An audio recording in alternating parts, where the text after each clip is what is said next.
Retro Racing Reports from Saugus Speedway, October 9th, 1982, the Saugus 330, 8th annual running of the Saugus 330.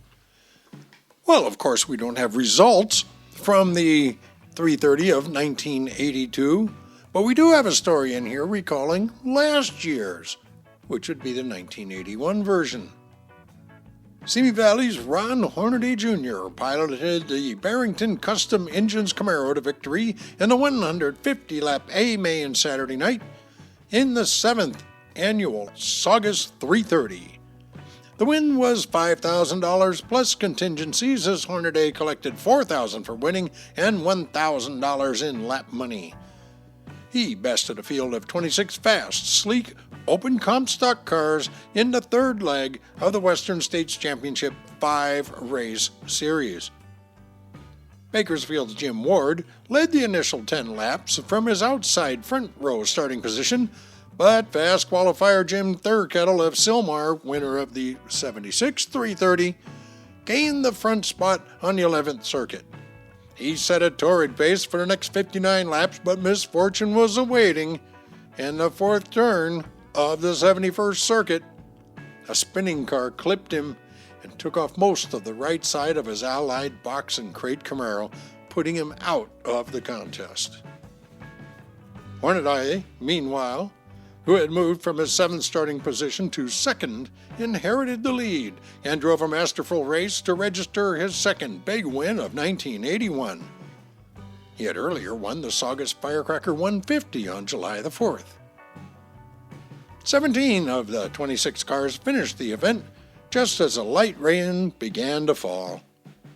Mike Opperman, Golden, Colorado, finished second, and Lakeside's Ron Esau was third, the only cars on the lead lap. Ascot champion Jim Neal of Huntington Beach was fourth, Ken Sapper of La Crescenta fifth, and Chuck Pittinger of Northridge was sixth. Ferndale's Jim Walker won the 100-lap B main, with Saugus Sportsman champion Roman Kalzinski of Van Nuys second. They gained the transfer to the A main, but finished far back in the field. Darrell Kratz of Saugus bested a 21-car field in the 75-lap C main. The win was worth $750, and Walker's B main victory paid him $1,500 plus an additional $500 in lap money. He led every lap. And here's a report from the previous Saturday night's event. Press wins the Grand Prix. Saugus champions are honored. Leading the final 79 laps, 1982 Saugus Modified champion Dan Press piloted the Sierra Mold PDQ Racing Camaro to a $2,000 victory in Saturday night's 100-lap Grand Prix at Saugus Speedway. It was a bumper-to-bumper duel with Kalzinski leading Press for the initial 21 laps, but an untimely oil leak forced Kalzinski to the sidelines. It was all Press from that point on. At the midway 50-lap mark, only 4 drivers were still on the lead lap with Press. Former champion True Cheek was second, Glenn Stirrer was third, and Charlie Sayed was fourth, with Jim Ward in the top 5. 50 laps later, the lineup was the same, with only Cheek and Stirrer still on the lead lap.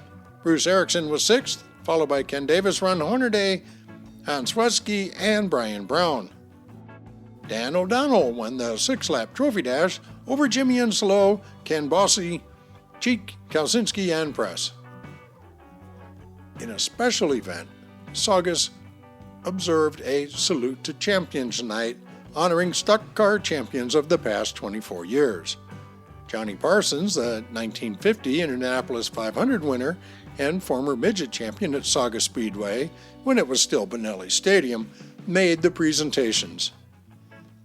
12 of the 14 champions present for the award ceremony were Ben Thomas, Marv Hines, Orrin Prosser, Ron Hornaday, Frank Denny, Jimmy Inslow, Mike Fortier, Jim Thirkettle, Jim Robinson, True Cheek, Mike Willard, and Dan Press. Eddie Gray, champion of 63 and 67, is deceased. The former champions were awarded exclusively designed gold-engraved lifetime passes to Saugus Speedway, along with individual photo clocks by Lynn Farrago depicting their championship years.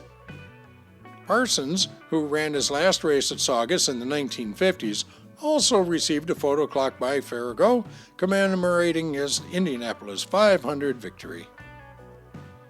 Prior to the modified 100-lap Grand Prix, Saugus race car owners and mechanics were awarded special certificates of recognition. Owners were given an award of merit for being the moving force in auto racing, providing the wheels, the machines, the iron for today's motorsport. Certificates of appreciation were given to mechanics, the unsung heroes in auto racing, the ones who put it all together, the ones who make it go, the ones behind the one behind the wheel.